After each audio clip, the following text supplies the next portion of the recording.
for those 2 units. This allows me to bypass the scans. It also forces me to spend more time looking at the observer. Why? Because even though I only see 2 units, I don't see his army composition anymore. So what do I want to do when I want to see his army composition, Jshore? Get another observer or get it over to his army. Right. Or look at his buildings. Move it over to his army, or look at his buildings. That forces you to take the observer, move it over, see the army composition. And actually look at it. Look at it. Exactly. Actually look at it. And then back up to the spot you were and back to seeing 2 units. Does that make sense? Mm-hmm. Is that genius or what? Just saying. I mean, it sounds so simple. Oh boy, you lose your observer to the but this is ingenious on multiple levels. One, you're not going to lose your observer. Problem solved. You could keep making your Colossus. I just saved you guys like 20 games at least in the next hour. 2, it forces you to look at the army. A lot of players just, I did it myself. I was guilty. Just put their observer on top of the army and called it a day. Didn't look at the observer. However, you're going to be forced. You're going to be forced to look at the observer because you're not going to see his army composition because you're going to have minimal vision.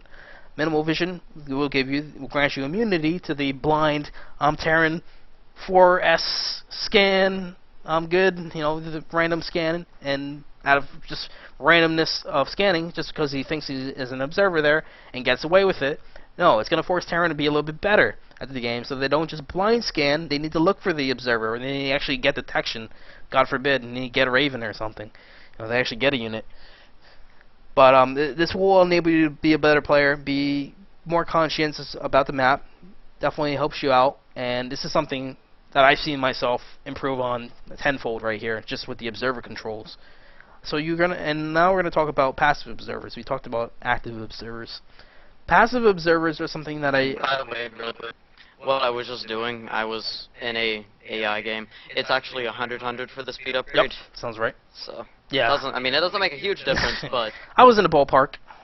Yeah, close enough. Close enough. 100. You can make another probe, and oh wait, Protoss doesn't have a unit that only costs 50 gas. Aww. That isn't already a ton of minerals, like a stalker, for instance. Yeah.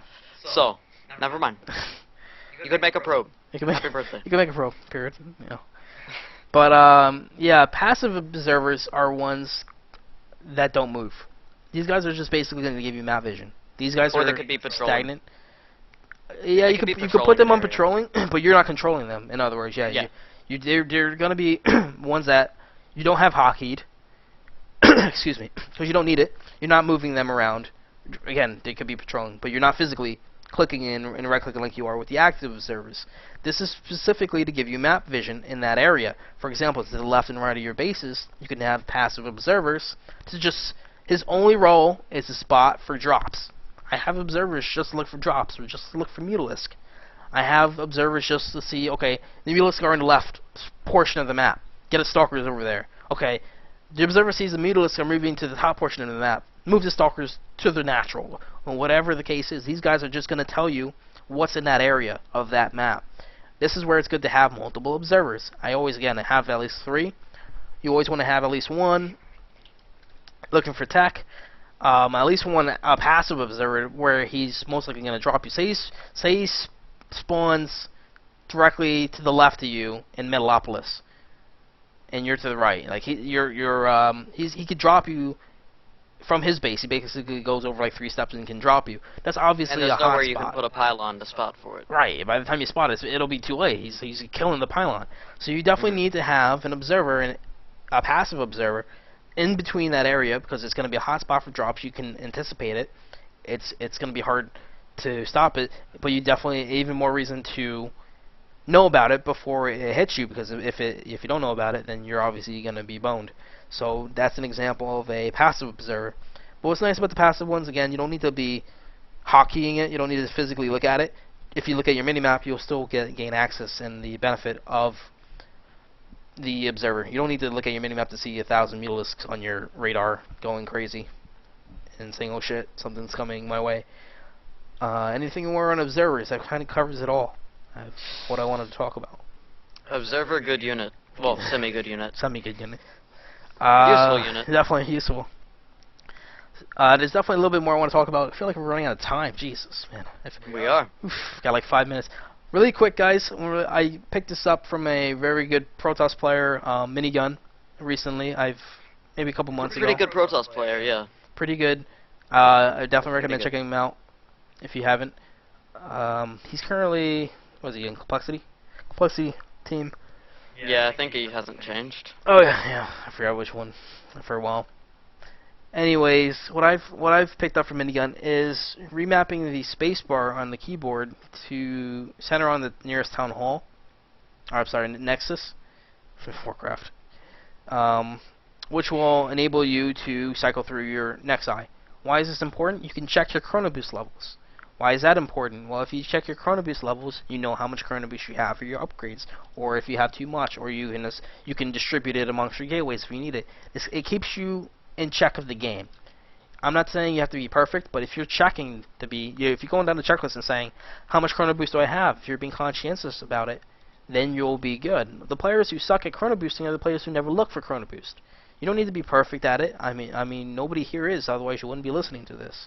We wouldn't be casting this right now if everybody was already perfect at the game. But it also, furthermore, allows you to Chrono Boost your Nexus. This is really cool. You can just hit the space bar, Chrono Boost your Nexus. Hit the space bar again, Chrono Boost your Nexus. It pumps your probes out. It's really useful in the early game or the mid game when you need to get those probes out ASAP. Or if you're losing them to Cloak Banshees, well, you probably already lost the game then. But it helps you immensely. It also, or you could do, if you don't want to use the spacebar, that I also use sometimes, is the screen lock button. I use shift and my macro buttons on the side here to map a area on the map to give me vision of that area. So I could just tap to it, hit the F1s or the F5 keys, whatever you have, to center yourself on that base, and that'll again give you vision of your Chrono Boost, and you can Chrono Boost your pros from there. Anything on that, Jshore? No, I mean, we didn't actually talk about screen hotkeys much. That's what I was talking about. Yeah, I mean, you just mentioned it now. Yeah, I know. I'm trying to. I mean, I feel like we're running out of time. I'll spend a little bit more time on compressing a little bit. A little bit. We talked about a lot. Jeez. See, there's a lot. This is definitely a hot topic. Definitely good information, in my opinion. There's one more thing I want to talk about real quick. I think I'm forgetting what it is now. That's unfortunately. Jshore, you pick it up from here while I think about what I was going to say. Be good at controlling your camera. We've kind of covered a lot of it.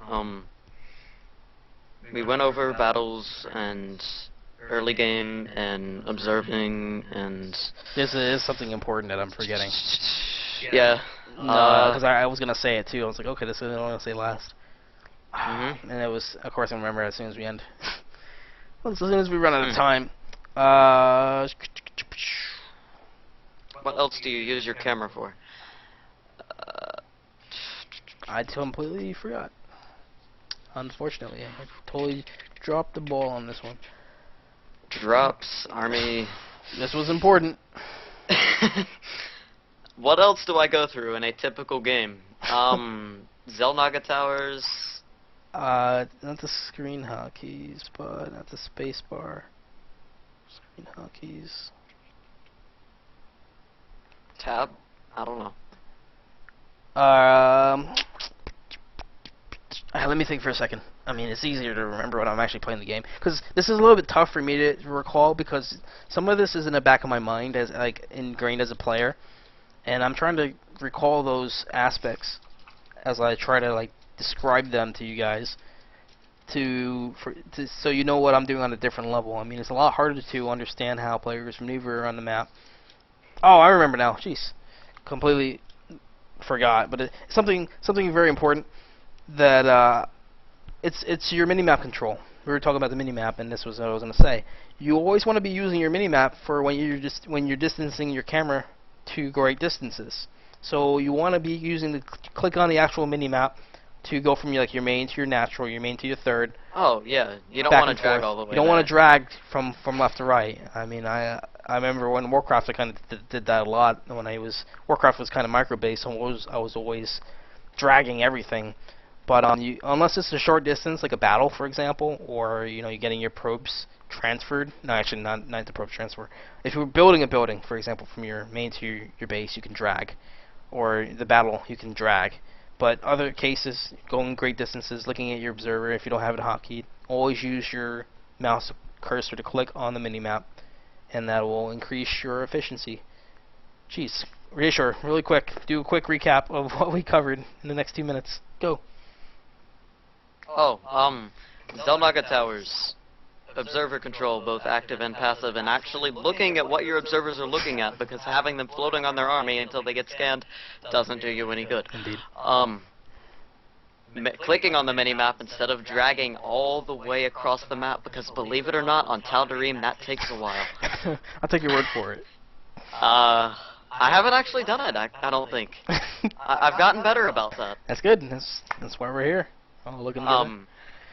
Partly because, like, Dota and stuff, mini-map's pretty important in that game, too.